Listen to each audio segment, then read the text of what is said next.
이게 되게 위험한 거예요. 그래서 제가 좀 저게 좀 그렇습니다. 그래서 어쨌든 이해하시고 그 성경은 하나님 나라의 구원 드라마이다. 그래서 설교도 우리가 남의 것을 베껴다가 그대로 설교하고 요즘 사람들은 뭐 저작권 그런 게 있기 때문에 뭐 논문도 뭐 그 박사가 막 학위가 취소되는 이유가 표절 때문이에요. 설교도 표절한다고 그러고 이런 강의도 표절 시비가 있기 때문에 저는 표절이 아니라 그대로 하는 거예요. 그러니까 제가 배웠기 때문에 그분한테 배웠기 때문에 뭐 다른 책을 읽고 여러 가지 해석할 수도 있지만 지금 이 내용이 너무나도 쉽고 우리가 듣기에도 어렵지 않기 때문에 그래서 그대로 강의하는 것을 이해하시기를 바랍니다. 성경의 주제는 바로 하나님의 나라라는 거예요. 지금 우리가 하나님의 나라에 대해서 먼저 주기도문을 하나님의 나라에 어떻게 대입해서 생각할 수 있는지 우리가 배웠고 이제는 성경에 대해서 배워보고자 하는 거예요. 그래서 성경의 주제는 하나님의 나라인데 모든 사건과 이게 뭘까요? 인리. 그러니까요. 아울러. 아닌 것 같아요. 모든 사건과 아울러 아닌가? 아닌 것 같아요. 이적. 아닌 것 같아요. 제가 못한데요. 그냥 이거 빼도 될 것 같아요. 모든 사건이 하나님의 나라를 중심으로 서로 연결되어 있다는 것을 우리가 볼 수가 있어요. 그래서 이 성경 드라마의 주제를 우리가 알아야 됩니다. 주제가 무엇일까요? 성경 드라마의 주제. 예수 그리스도. 예수 그리스도 하나님. 여기 특강의 제목이 무엇입니까? 그러면 여기 성경 드라마의 분명한 주제는 바로 하나님의 나라라는 거예요. 저도 이 하나님의 나라를 배우면서 그동안 우리가 좀 잘못 알고 있었던 것들. 뭐냐면,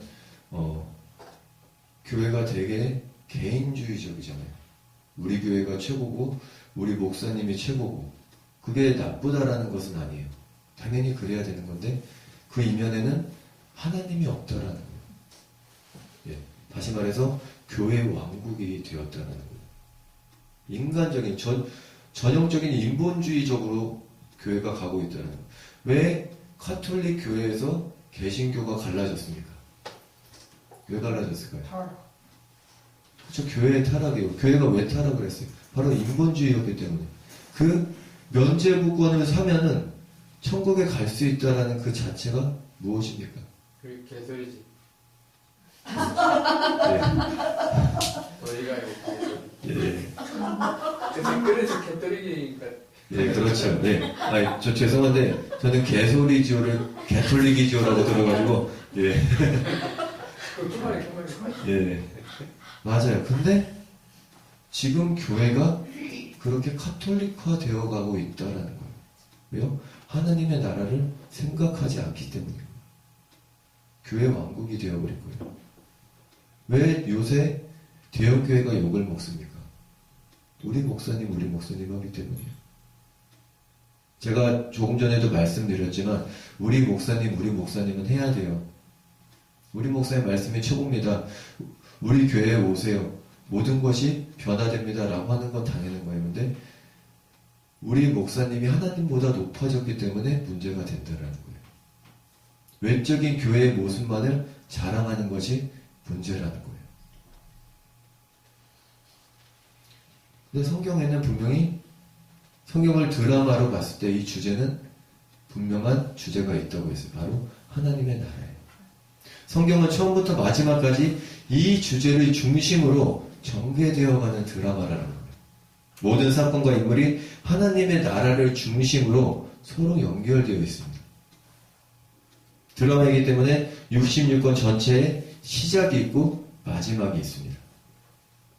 당연히 갈등이 있으며 갈등이 전개되는 부분이 있고 클라이막스와 종결이 있어요. 왜요? 드라마이기 때문에 우리가 드라마를 보면 밋밋하게 봅니까? 내용이 밋밋합니까? 갈등이 있고 긴장이 있고 절정이 있고 클라이막스가 있고 종결이 있듯이 성경 66권이 그렇게 이루어져 있다라는 거예요. 이 성경은 세상을 향한 하나님의 구원의 드라마입니다. 우리 믿음의 사람들만을 위한 책이 아니라 이 세상의 모든 사람들을 향한 하나님의 구원의 드라마라는 거예요. 성경이 기록된 기간이 얼마나 될까요? 혹시 아시는 분? 1600년인가? 예. 1400년에서 1600년, 뭐 1800년까지. 몇 명이 기록을 했을까요? 10명? 예, 40명 정도가 기록을 했어요. 그리고 직업도 다 달라요. 그렇게 기록되었어요.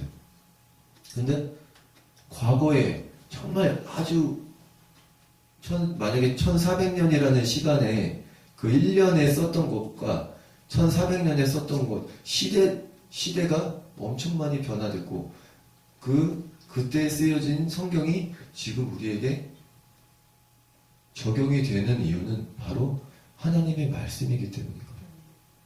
예.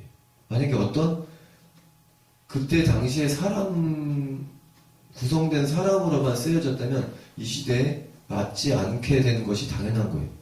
아, 옛날 이야기구나 라고 하는 것이 바로 성경이 될 수밖에 없다는 것이죠. 그렇게 오랜 기간에 걸쳐서 기록되었지만 전체가 하나님 나라라는 하나의 주제로 이루어진 통일된 드라마라는 거예요. 이것이 성경에 대한 첫 번째 이해입니다. 우리가 성경을 이렇게 한번 이해해 보시길 바래요. 하나님 나라에 대한 것, 그리고 하나님 나라에 대한 드라마다 라고 생각을 하시면서 성경을 한번 보시는 것도 유익합니다. 성경의 전체 주제를 알 때 다음과 같은 유익함이 있어요. 첫째로 성경 전체가 하나의 드라마이기 때문에 구약과 신약이 서로 연결되어 있음을 우리는 알 수가 있어요. 구약과 신약은 별개이거나 반대되는 것이 아니에요. 바로 절정을 향해 나아가는 과정인 것입니다. 우리가 성경 전체로 봤을 때 이것은 조금 이따가 설명하겠지만 무슨 글씨인지 잘 모르시겠지만 자세히 한번 보시면은 그냥 이것만 봐도 이해를 하실 거예요. 구약 전체는 예수님의 십자가의 부활이라는 클라이막스를 위해서 존재하는 것입니다. 그것이 바로 구약 성경이에요. 그리고 구약과 신약 모두 중요한 부분을 차지하고 있어요. 둘째로 성경 전체가 드라마라는 것을 모르면 성경을 단편적으로만 해석하는 오류를 범하고 마는 거예요. 예를 들어 앞부분에 나타난 사건의 의미와 뒷부분에 나타난 의미가 다릅니다. 분명히 달라요. 이것을 모르고 해석하면 자칫 앞부분의 사건이 그 사건을 종결로 우리가 해석할 수 있다는 거예요. 그리고 뒷부분의 사건을 시작처럼 해석을 할 수가 있다는 거예요. 근데 성경을 드라마 전체적으로 본다면 우리가 시작은 시작으로 해석을 할 수 있고 종결은 종결로서 해석을 할 수가 있다는 거예요. 각 부분의 전체의 흐름 가운데 그 해석을 바르게 이해할 수 있게 되는 것입니다. 세 번째로 성경 전체가 드라마라는 사실을 알게 되면 십자가와 부활의 성경 전체의 핵심 사건임을 우리는 알게 돼요. 십자가와 부활이 성경의 핵심 사건이라는 거예요. 성경을 전체적으로 바라보면 십자가와 부활의 사건은 인간 역사의 전체를 바꾸는 절정의 사건인 것이에요. 네 번째로 예수님이 하신 모든 말씀과 행동과 기적이 무엇을 의미하는지, 왜 이런 일들이 벌어졌는지 바르게 이해하게 된다는 거예요. 제자들이 몰랐습니다. 예수님을 3년 동안이나 따라다녔던 제자들조차 몰랐어요. 왜요? 단편적으로만 보았기 때문에. 단편적으로 본 가장 큰 오류가 무엇입니까? 예수님이 왕이 된다면 나는 한 자리 꿰차야 되겠구나 라는 큰 오류를 범했어요. 그리고 또 어떤 오류를 범했습니까? 예수님이 십자가에 달려 돌아가시자, 십자가에 달리자 수제자였던 베드로는 예수님을 부인한 오류를 범한 것이에요. 그리고 나머지 제자들은 다 도망갔어요. 예수님의 삶에 일어난 사건들은 이미 예언된 것이에요. 예수님의 태어나심도 예언되었고 어디서 태어나실지도 예언됐고 예수님이 무엇을 하실지도 예언되어 있어요. 구약에 다 기록되어 있습니다. 심지어 예수님이 하신 말씀들까지도 예언이 되어 있다는 거예요. 그래서 우리가 설교를 들으면 구약 성경을 우리가 설교를 듣는데 목사님들께서 신약의 말씀을 인용을 해요. 신약에 대한 말씀을 설교를 하는데 구약의 말씀을 인용을 해요. 왜요? 다 연결이 되어 있기 때문이에요. 그래서 어떤 목사님이 이런 말씀을 하시잖아요. 신약과 구약은 다 제짝이 있다 라고 말씀을 하시잖아요. 이것을 알 때 예수님의 모든 사역과 가르침의 의미를 제대로 깨닫게 된다는 것입니다. 다섯 번째로 성경 전체를 드라마로 보면서 얻는 유익은 무엇일까요? 성도들이 자기 이해라는 거예요. 다시 말해서 내가 예수를 믿는다는 게 무엇인지, 내가 왜 예수를 믿는 것인지 지금까지 알고 있던 것과 전혀 다르게 깨달을 수 있다는 거예요. 제가 처음에 이런 말씀을 드렸죠. 교회가 교회 왕국이 되어버렸다. 가톨릭 교회와 별반 차이가 없다. 근데 이제는 교회가 자정 능력을 발휘해서 다시 초대교회로 돌아가자. 그리고 저 앞에 통일교도 가정교회라고 써있잖아요. 왜 가정교회라고 써있는지 아세요 혹시? 개신교에서 가정교회라는 교회가 생겼어요.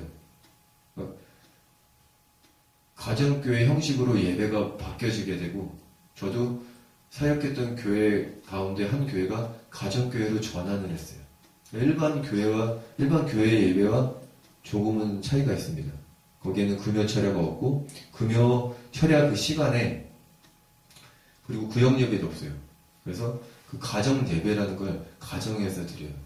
그리고 교회 안에 뭐 장로, 권사, 집사 그런 직함도 있지만 그것은 더 이상 무의미해지고 가정교회가 세워지고 목장이라는 것이 세워집니다. 목장. 그래서 우리가 쉽게 개념적으로 이해하자면 한 구역과 같은 그런 개념인데 구역 예배와는 전혀 다른 형식이에요. 그래서 그 목장에 세워지고 목장 안에는 목자와 남자는 목자라 그러고 여자는 목녀라 그래요. 예, 좀 되게 웃기죠 어감이. 목녀. 목녀라는 그 이야기를 들었을 때 저는 선우용녀가 생각이 났어요. 예, 그러니까 그 목자와 목녀는 리더 같은 사람인데 정말 섬기는 사람들이에요. 그래서 일주일마다 그 가정에서 가정 예배를 드리면서 그냥 밥을 먹이는 거예요. 그래서 이제 새 신자들을 거기에 이제 초대하는데 새 신자를 새 신자라고 하지 않고 VIP라고 해요. VIP, 예. 그래서 VIP들이 오면은 그냥 계속해서 먹이는 거예요. 그래서 거기에서 이제 가정 예배도 드리는데 성경도 우리와 같은 성경이 아니라 쉬운 성경이 있잖아요. 성경책 쉬운 성경. 그래서 왜 그 쉬운 성경을 사용을 하냐면 그 새 신자들이 왔을 때 빨리 이해하도록. 그리고 가정 예배 때 그 예배는 주일날 담임 목사님의 설교를 가지고 예배를 드리는 거예요. 그리고 담임 목사님은 신방을 안 합니다. 신방은 목자와 목녀가 해요. 그리고 담임 목사님은 주일날 설교와 그 다음에 안수, 세례 그거 위에는 하지 않아요.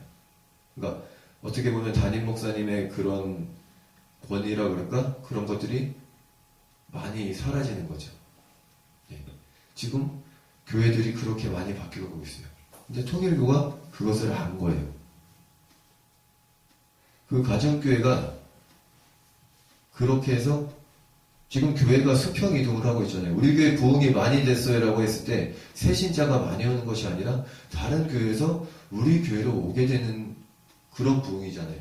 근데 가정교회는 정말 수직 이동이 된다는 거예요. 정말 예수의 예자도 모르는 사람들이 와서 정말 초신자들이 와서 예수님을 영접하고 그래서 교회가 부흥이 이루어지는 것을 그들이 본 거예요. 예. 그렇게 해서 부흥이 되는 가정교회들이 많이 있어요. 그래서 기존의 교회들이 가정교회로 지금 전환을 많이 하고 있어요. 마치 제가 가정교회를 영업하는, 가정교회를 알려드리는 그런 자리가 아니라 예, 통일교 그 이야기를 하다 보니까 이렇게 나온 거예요. 예. 왜 이렇게 빠졌을까요? 예. 그래요. 내가 예수를 믿는다는 게 무엇인지 지금까지 알고 있던 것과 다를 수 있어요. 바로 그 가정교회만 보더라도 그동안 알고 있던 우리의 교회 시스템과도 다르다는 거예요. 근데 성경을 드라마로 보게 된다면 우리가 그동안 알고 있던 성경에 대해서 다시 한번 바라볼 수 있게 된다는 거예요. 개념적으로 더 정립이 된다는 거죠. 왜 예수를 믿는지, 이 땅에서 의미있게 살고 잘 살고 보람있게 살기 위한 것인지, 나만을 위한 것인지 우리가 다시 한번 점검할 수 있다는 거예요. 내가 예수를 믿는 것, 여러분들이 예수를 믿는 이유가 무엇입니까? 바로 그 믿는 이유는 하나님의 부르심이라는 거예요. 그리고 하나님의 사명에 참여한다는 거예요. 성경에 나온 모든 사람들이 하나님의 부르심대로 또 하나님이 맡겨주신 사명대로 살았다는 거예요. 가장 대표적인 인물이 누굽니까? 내 신을 벗어라. 그렇죠. 가장 대표적인 인물. 딱 기억나는 인물이, 생각나는 인물이 모세 아닙니까? 모세뿐만 아니라 모든 성경의 인물들이 다 그렇죠. 하나님의 사명이, 우리는 다 사명자잖아요. 근데 도대체 무슨 사명인지 내가 사명자라고는 하는데 왜 사명자인지 모른다는 것처럼 억울한 것이 없잖아요. 또 내가 예수님을 평생 동안 믿고 신앙생활하고 믿음생활을 했는데 도대체 내가 뭘 하는지 모른다는 것은 그것처럼 억울한 것이 없다는 거예요. 우리가 성경만 제대로 알게 된다면 나의 사명이 무엇인지 깨닫게 된다는 거예요. 하나님이 이 사명을 위해서 나를 부르셨고 여러분들을 부르셨어요. 구원에 대한 이해도 마찬가지예요. 전체 흐름을 모르고 예수 믿고 천국 간다는 것은 마치 이 땅을 다 버리거나 이 땅이 다 멸망하기를 바랄 수도 있다는 거예요. 그렇게 생각할 수도 있다는 거예요.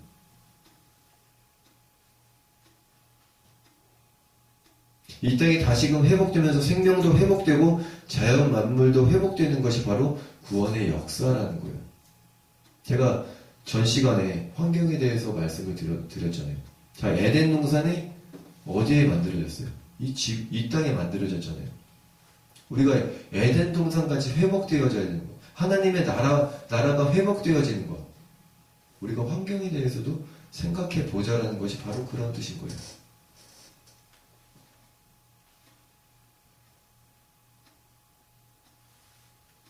1번 성경 드라마의 주제는 제가 이렇게 길게 장황하게 20여 분 동안 말씀을 드렸지만 그거예요. 하나님의 나라. 적으세요. 그건 적으셔야 돼요. 하나님의 나라. 이제 성경 드라마의 흐름에 대해서 말씀드릴게요. 성경은 하나의 거대한 드라마라고 했어요. 드라마에는 몇 가지 요건이 필요해요. 요건이 있는데 먼저 드라마의 전체를 흐르는 주제가 있습니다. 사랑이 주제이기도 하고 권성징악이 주제이기도 하고 전쟁이 주제이기도 합니다. 뭐가요? 성경이에요. 성경의 사랑이 주제이기도 하고 권성징악이 주제이기도 하고 전쟁이 주제이기도 하다라는 거예요. 그런데 이 주제를 중심으로 두 세력 간의 대립이 전개된다는 거예요. 성경의 경우에는 하나님의 세력과 죄의 세력 간의 대립이에요. 먼저 어디에서부터 그 대립이 있었어요? 에덴 동산부터 있었잖아요. 또 드라마에는 시작, 갈등, 전개, 절정, 종결이라는 흐름이 있어요. 이 이야기를 하니까 무슨 국어 문학 시간 같은데, 그래서 성경은 이 그림과 같이 6막으로 된 드라마라는 거예요.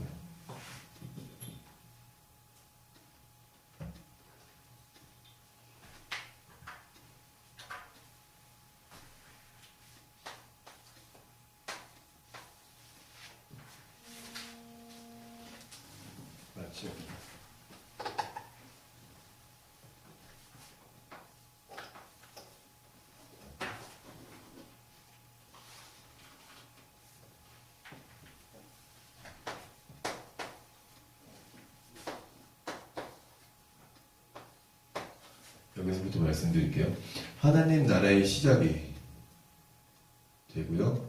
그 다음에 하나님 나라의 반역, 노아 홍수, 그 다음에 바벨탑 사건, 그 다음에 아브라함을 부르심, 애굽, 가나안 정착, 다윗, 솔로몬, 바벨론 포로기, 헬라 시대, 로마 시대, 예수님의 탄생과 십자가의 부활, 그리고 교회의 시작, 그리고 예수님의 재림으로 이렇게 드라마가 전개되어진다는 거예요.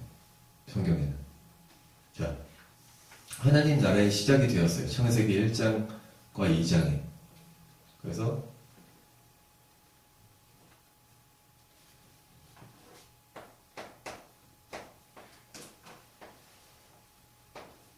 창세기 3장에 하나님 나라의 반역이 시작되었습니다. 바로 죄가 들어온 거예요. 그리고 노아의 홍수가 이어지고, 그리고 바벨탑 사건이 일어나죠. 우리가 이제 하나님보다 높아져야겠다. 하나님과 같이 되어야겠다. 그리고 아브라함을 부르십니다. 그리고 애굽, 그리고 가나안에 정착하고, 그 다음에 왕이 세워지죠. 사울 왕이 세워지면서 제일 절정일 때가 다윗, 그 다음에 솔로몬, 그 다음에 바벨론 포로기, 헬라 시대, 로마 시대, 예수님의 탄생, 그리고 십자가와 부활, 그리고 교회의 시작, 그리고 예수님의 재림으로 이렇게 성경이 이루어진다는 거예요. 성경은 드라마이기 때문에 시작과 마지막이 분명히 있어요. 시작은 창세기 1장과 2장에 나오는 창조의 사건입니다. 이는 1막에 해당합니다. 하나님은 세상을 만드셨어요. 하나님의 뜻대로 만드셨기 때문에 세상은 아름답고 조화로웠습니다. 그래서 하나님이 보시기에 좋았더라 라는 말씀. 만약에 지금은 드라마라는 그 가정하에 말씀드리기 때문에 하나님이 보시기에 좋았더라 라는 대사가 나오는 거예요. 드라마가 시작되면서 아름다운 음악과 장면이 나옵니다. 모든 것이 기쁘게 시작되는 모습입니다. 하나님이 보시기에 아름답고 심히 만족스러웠다라는 거예요. 하나님 나라의 시작. 그런데 곧 이어서 갈등이 시작됩니다.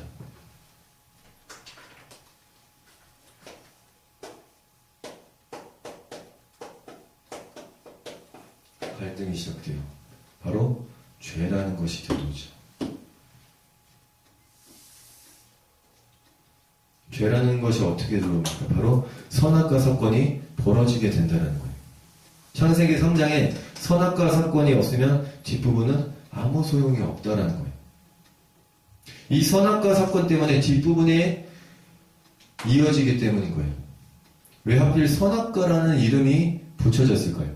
그 많은 것 중에.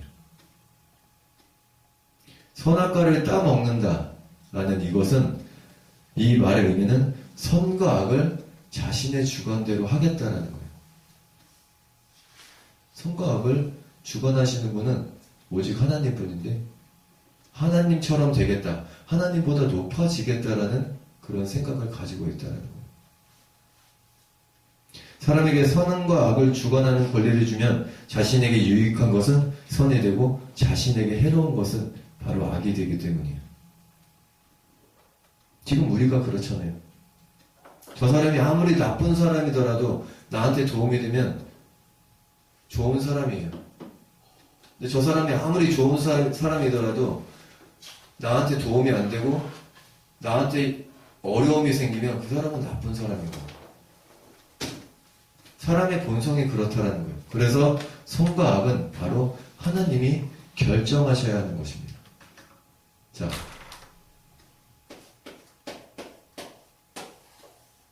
이 선이 무엇입니까? 선이 무슨 뜻입니까? 한자로 하면 무슨 선? 무슨? 착할 선, 옳을 선, 선한 선, 다 아니라는 거예요. 선은 하나님의 뜻이라는 거예요. 자, 우리가 그런 생각과 개념을 갖고 있기 때문에, 내 생각, 내 뜻과 내 생각과 하나님의 뜻과 하나님의 생각이 다르구나라고 우리가 알 수 있는 거예요. 만약에 그 선이 지금 말씀하신 그런 선이라면 성경에 나와 있는 이스라엘이 포로가 되고 그 다음에 이스라엘 한 지파가 어떤 잘못을 해서 몇만 명이 떼죽음을 당하고 그게 우리 인간적인 그런 선입니까? 아니. 근데 하나님의 선이라는 거예요. 하나님의 방법이라는 거예요. 우리는 악은 잘 알고 있어요. 근데 선은 우리의 생각으로 기준에 맞춰 알고 있다라는 거예요. 근데 그렇게 잘못된 선과 악을 개념이 잡힌 게 우리의 생각대로 그 마귀의 꿰매에 빠져서 그 선악과를 따먹었기 때문인 거예요. 이왕 선과 악을 알 거면 제대로 알 것이지 제대로 알지도 못했다는 거예요. 그래서 선과 악은 하나님이 결정하셔야 된다는 거예요. 내가 결정하려고 하면 그때부터 혼란이 생기는 거예요. 우리가 도덕을 배울 때 부모를 공경하라, 이웃을 사랑하라고 배워요. 이 모든 것은 주어진 것이지 내가 만든 게 아니라는 거예요. 온 세상이 다 그래요. 주어져야 하는데 내가 만들어버리면 항상 내가 좋은 것을 선택하고 내가 싫은 것은 악이 되어버린다는 거예요.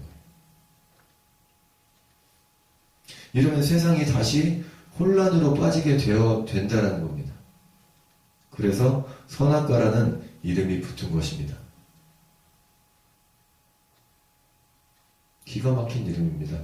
선악은 하나님이 정하시는 건데 요즘에는 선악을 우리 마음대로 정하고 있다는 거예요. 내 마음에 맞으면 선이고 내 마음이 안 맞거나 내 마음이 싫으면 악이라고 하는 것은 이 도덕이 무너졌기 때문인 거예요. 이렇게 선과 악을 사람이 정하는 일이 일어나면서 본격적으로 갈등이 시작됩니다. 쭉 갈등이 시작돼요.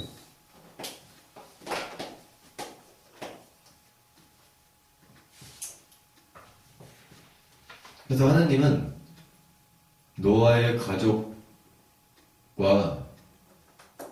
동물 한 쌍씩을 빼놓고 다 없애버리셨어요. 예.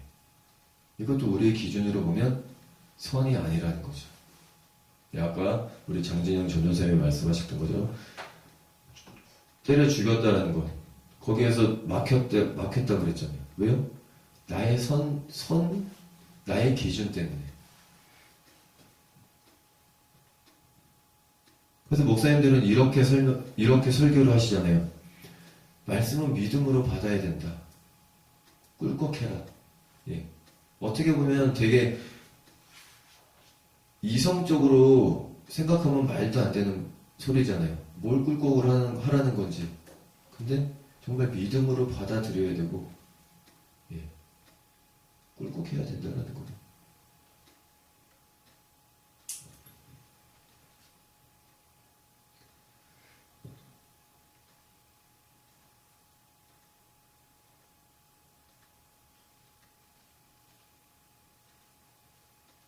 갈등이 시작되고 전개가 되었어요.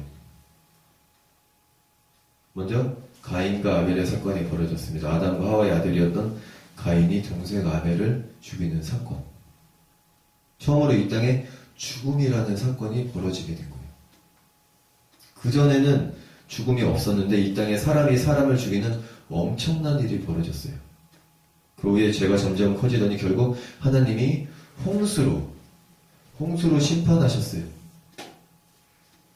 사람들이 죽음을 알게 되고 죽음을 두려워하게 되고 하나님은 홍수로 다 죽이셨다는 거예요. 사람들은 죽는다는 것을 알고 있음에도 불구하고 도무지 듣지 않았어요. 오히려 노아의 가족을 미친놈이다 라고 생각을 했어요. 그러다가 창세기 12장에서 하나님은 아브라함을 부르시는 사건이 나옵니다. 갈등이 전개되고 깊어지다가 노아의 홍수 사건이 일어나고 또다시 바벨탑 사건이 일어났어요. 우리가 잘 알고 있죠. 창세기 11장의 바벨탑 사건은 우리가 하나님처럼 높아지자. 그래서 언어가 갈리어지게 되고. 그런 와중에 하나님이 아브라함을 부르시면서 구원의 역사를 새롭게 시작하십니다. 저 하늘의 별을 봐라.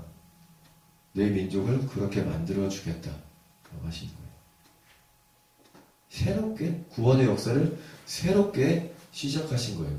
누구를 통해서요? 아브라함을 통해서요. 그리고 모세가 나오고 애굽을 나오게 되죠. 그래서 모세는 가나안에 들어가지 못하고 여호수아와 갈렙 그리고 2세들만 가나안에 들어가게 돼요. 사실 처음에 애굽에 갔을 때는 노예가 아니었잖아요. 거의 귀빈이었어요. 귀빈.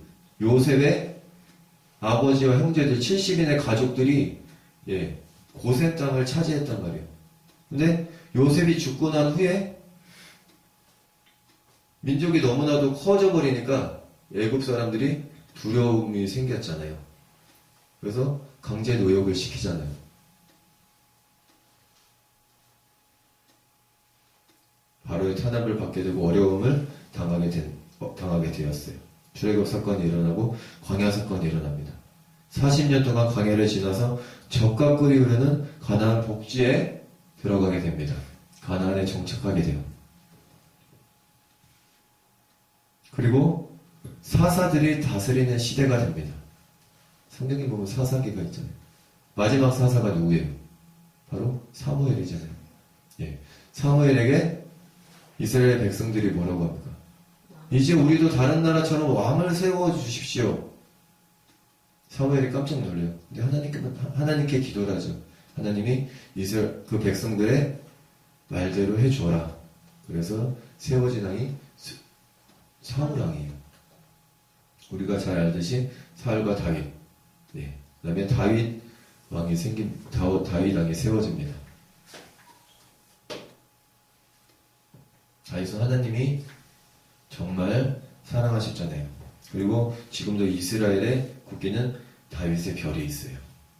이스라엘 사람들이 가장 존경하는, 좋아하는 인물이 바로 다윗이에요. 그만큼 다윗은 이스라엘 민족에 없어서는 안 될 사람이라고 해야 될까요? 하여튼 우리나라로 치면 우리나라에 없어서는 안 될 인물이 누굴까요? 세종대왕, 이순신, 그쵸? 없어서 될 인물들은 누굴까요? 김일성. 주여, 없지요. 제가 전 시간에 용서하지 못하는 고통.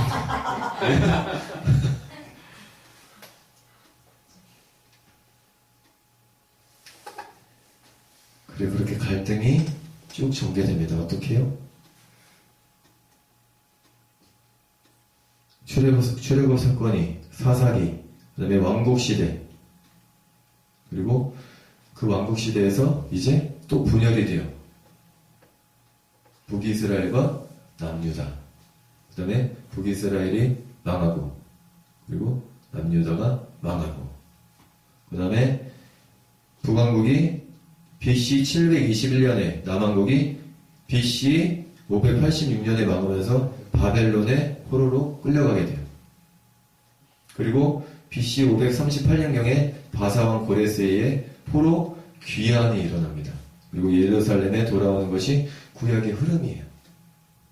그리고 구약과 신약 사이에 누가 나타나냐면 알렉산더 대왕이 나타나요.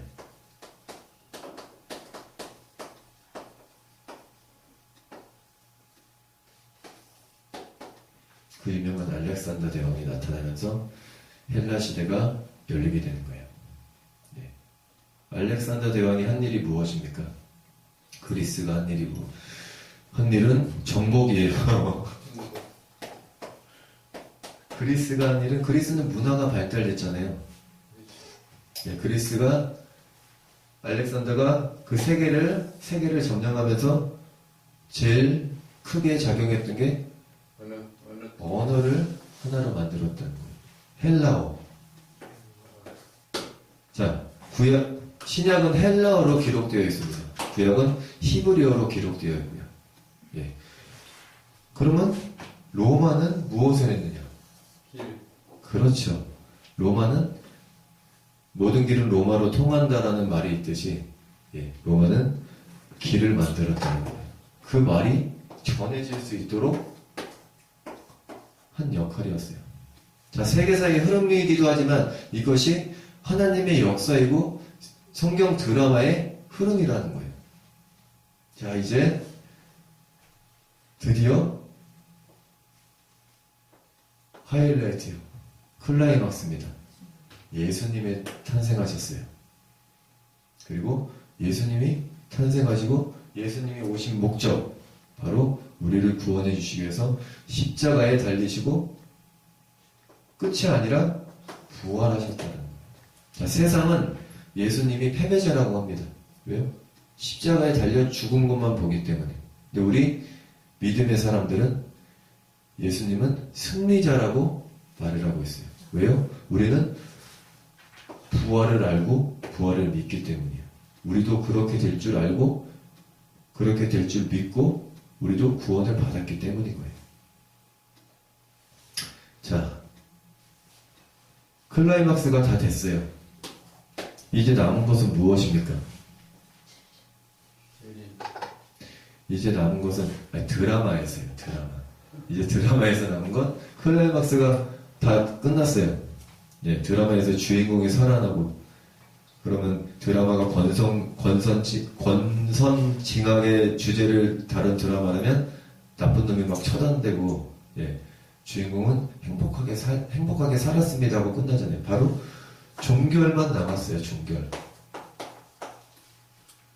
이걸 다른 말로 하자면 종말의 시대라는 거예요.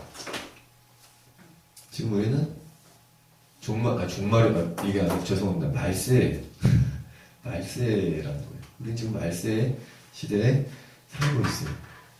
말세 중에 말세라 그러죠. 말세 중에 말세.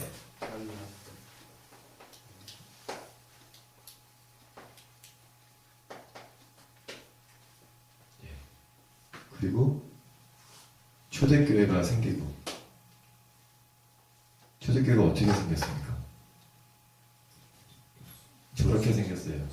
예, 오순절날. 그렇죠. 예, 할렐루야. 예, 오순절날 성령이 임했죠. 제가 원하는 건 오순절날 마가의 다락방에서. 예.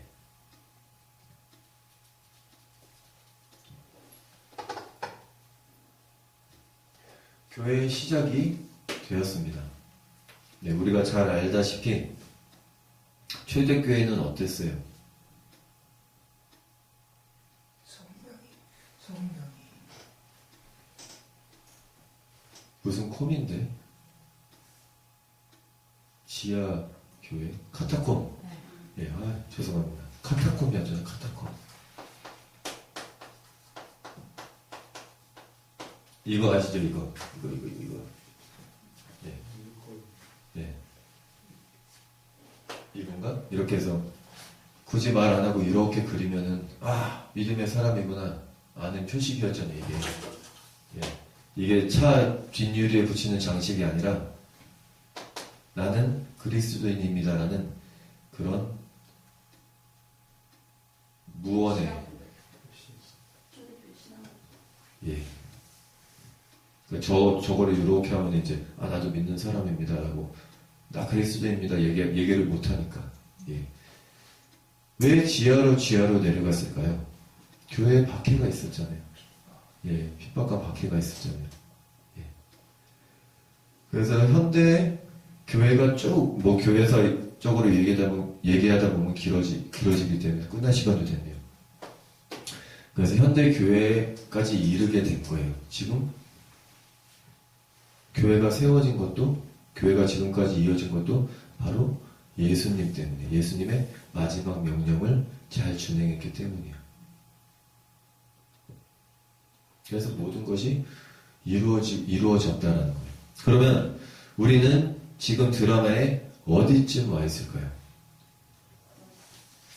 예. 말세 중에 말세에 와 있어요. 클레이막스는 이미 일어나 버렸기 때문에 우리가 해야 할 일은 은총을 받아들여서 어떻게 해요? 전파하는 일만 남았다라는 거예요. 예. 전도를 넘어서 이제는 선교의 일만이 우리가 해야 할 마지막 사명이라는 거예요. 자, 교회를, 자, 우리 이 재단, 이 신학교에서 계속해서 우리 원장님, 담임 목사님께서 하는 사역이 뭐예요? 사명자들을 계속해서 키워내잖아요. 왜 사명자들을 키워내요? 교회를 세워나가는 거잖아요. 왜 교회를 세워나갑니까? 선교예요, 선교. 복음 전파. 믿지 않는 영혼들 복음 전파. 이제 우리에게는 선교만 남았다라는 거예요. 이 시대의 모든 사람들은 선교의 사명 때문에 예수님을 믿는 것입니다. 내가 잘 먹고 잘 살려고 많은 복을 받기 위해서 예수님을 믿는 것을 이제는 넘어서야 된다는 거예요. 부자 되게 해주세요. 물질의 축복을 주세요. 그것을 넘어서서 이제 예수님의 그 사명 감당, 마지막 부탁을 우리가 이루어야 된다는 거예요. 그렇기 때문에 우리가 예수님을 믿는 것이고, 그렇기 때문에 우리가 지금 이 땅에서 살아가는 것이에요. 예수 믿는 모든 사람들이 땅끝까지 복음을 전도하는 증인이 되는 사명을 맡게 된 것입니다. 그래서 온 성도와 교회가 이 선교의 사명을 잘 감당해야 되는 거예요. 그렇게 하기 위해서 우리가 지금 이 자리에서 배우는 것이고, 그렇기 위해서 우리가 기도하는 것이고, 그렇게 하기 위해서 우리가 날마다 늘 예배를 드리는 것이고, 교회가 세워져 나가는 거예요. 구원이라는 것은 이 땅을 회복하는 것입니다. 이 땅이 멸망하거나 소멸해버리는 것이 아니에요. 하나님의 나라가 지금도 오고 있다라는 것을 잊지 마시길 바랍니다. 하나님 나라는 우리가 죽은 뒤에 가는 곳이다라는 개념에서 벗어나시길 바랍니다. 그래서 우리가 성경을 읽으실 때 이런 이 드라마에 대한 클라이막스가 무엇인지, 시작이 무엇인지, 절정이 무엇인지 우리가 좀 알아가면서 성경을 보시면 성경이 더 재밌을 거예요. 그리고 그 말씀이 정말 내 말씀이 되는 여러분들이 되기를 바랍니다. 성교의 삶은 모든 성도의 삶이고, 성도는 그 사명받은 사람들임을 기억하시길 바랍니다. 자, 우리 찬양하라 내 영혼아, 우리 다시 찬양하면서 수업을 마치겠습니다. 찬양하라 내 영혼아, 찬양하라 내 영혼아, 내 속에 있는 것들아 다 찬양하라. 기뻐하라 내 영혼아, 기뻐하라